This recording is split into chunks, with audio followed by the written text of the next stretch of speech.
Dans cette vidéo, nous allons voir comment colorer un gel SDS Page au bleu de Comassi. Pour cela, le matériel nécessaire, ce sont les gels SDS Page ayant fini de migrer, une boîte en plastique épais supportant l'ébullition et un micro-ondes.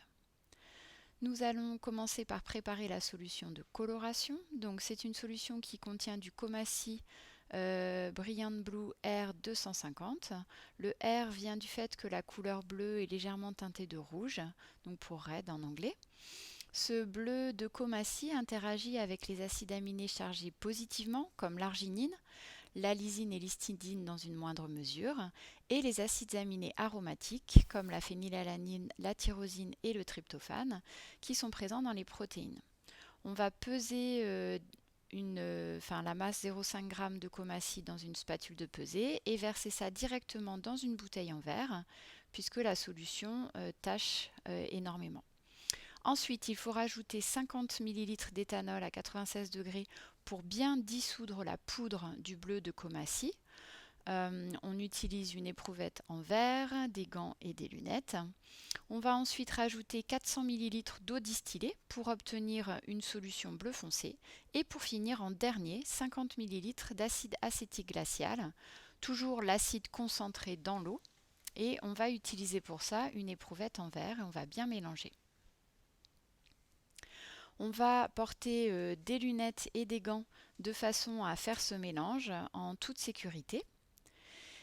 Et ensuite, on va pouvoir préparer la solution de décoloration, donc en mettant d'abord 800 ml d'eau distillée, puis 100 ml d'éthanol à 96 degrés, et enfin, toujours en dernier, 100 ml d'acide acétique glacial avec les lunettes et les gants. Et on va bien mélanger, puis stocker dans une bouteille en verre. Donc on va récupérer les gels SDS Page qui ont fini de migrer en enlevant le couvercle de la cuve, puis en récupérant l'électrode qui est pleine de tampons. On va récupérer ce tampon de migration dans une bouteille puisqu'on peut s'en servir plusieurs fois. Et ensuite, on va pouvoir récupérer les gels ayant fini de migrer en ouvrant les papillons verts. On va déclipser les gels des petites encoches en plastique blanc et on va les poser simplement à plat sur la paillasse de façon à pouvoir ensuite les démouler. Donc pour le démoulage, il suffit de prendre la petite spatule verte et de faire levier avec cette spatule entre les deux plaques, tout doucement pour ne pas les casser. Il faut faire des allers-retours en levant la petite spatule et le gel s'accroche soit sur la petite plaque, soit sur la grande plaque. On va ensuite pouvoir éliminer le stacking puisque, comme vous le voyez sur l'image à côté, les protéines sont entièrement dans le running. Donc pour ça, on découpe avec la petite spatule le stacking. On va pouvoir l'éliminer ensuite dans la dasserie. On recommence avec le deuxième gel puisqu'ici on avait deux gels. Donc on démoule. De nouveau là le gel se colle sur la petite plaque. Ça arrive qu'il se colle aussi sur la grande. On élimine le stacking et on va finir le démoulage en utilisant l'eau qu'on aura mis dans une petite boîte, de l'eau distillée. Et vous voyez qu'en aidant un petit peu avec la spatule, on arrive à faire passer l'eau entre la plaque et le gel, ce qui permet de démouler le gel très facilement sans le casser. Les plaques, on les met dans une boîte avec de l'eau de façon à pouvoir faciliter leur nettoyage par la suite.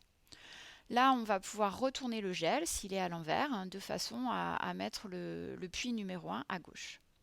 On va ensuite sous la sorbonne et on va mettre la solution de coloration dans la boîte en plastique épais qui va aller au micro-ondes. On met le gel à l'intérieur de la boîte en utilisant la spatule pour l'attraper, c'est plus facile.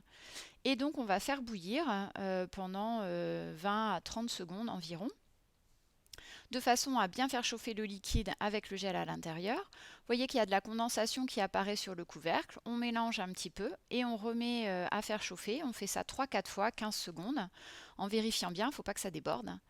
Et ensuite, on attend un peu pour laisser refroidir. Et une fois qu'on a attendu pour que ça refroidisse, on va pouvoir récupérer la solution de coloration. Donc pour ça, il faut tenir le gel pour pas qu'il parte dans l'entonnoir. Et on récupère la solution de coloration qu'on peut utiliser pendant plusieurs mois. On va ensuite décolorer le gel, puisque là le gel il est tout bleu. Donc on rajoute de la solution de décoloration dans la boîte. On essuie la condensation puisqu'on va refaire bouillir et c'est un indicateur facile à suivre, la condensation sur le couvercle.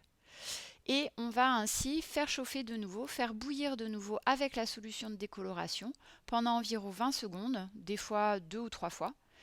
Ensuite, on laisse refroidir. Et au final, on récupère la solution de décoloration dans une bouteille de déchets en verre, puisque c'est un petit peu chaud. Là, on commence déjà à voir apparaître les bandes bleues des protéines et il faut recommencer ce processus encore 2 fois pour bien décolorer le fond bleu du gel. Ensuite, on met la boîte sur une balancelle. Ça peut durer toute la nuit en fonction de l'épaisseur du gel. Et on obtient des photos avec un fond très clair et les bandes bleues des protéines. Donc pour présenter la photo des gels colorés, on utilise les informations qui sont données par le commercial pour le marqueur de taille. Donc on va indiquer avec des zones de texte les tailles du marqueur de taille. On va marquer marqueur et l'intitulé de chacune des pistes un petit peu inclinées pour que ce soit joli. Et on indique également en dessous du gel coloration en bleu de Comassi avec la date. On parlera de bandes quand on voit les bandes bleues des protéines. Merci pour votre attention. À la prochaine fois.